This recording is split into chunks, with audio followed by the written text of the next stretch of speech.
তো বাড়িতে চলে এসেছি আর দিদির কাছে ছিল, ভালোই ছিল। একটু কাজ ছিল, দিদি তখন কোলে নিয়ে একটু আদর করেছে, আবার চুপচাপ হয়ে গেছে না বাবা।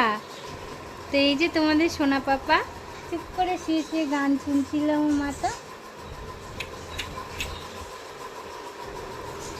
যাই হোক, সেলাইটাও কেটে দিয়েছে আর ওই পাইপ যে ড্রেনটা বানানো ছিল ওই ড্রেনটাও খুলে দিয়েছে। পাইপটা যখন খুলেছে মানে তোমাদের বলে বোঝাতে পারবো না, মানে ভিতর থেকে সব নাড়ি ভুড়ি বেরিয়ে গেল, কারণ অনেকটাই তো ভিতরে ঢোকানো থাকে। এরকম সেলাই কেটে তারপর যখন টান দিয়ে বের করছে মনে হচ্ছে সব বেরিয়ে গেল, মানে খুব চিৎকার করছিলাম। তো যাই হোক, চলে এসেছি বাড়িতে, এটাই তোমাদের আপডেট দেওয়ার ছিল।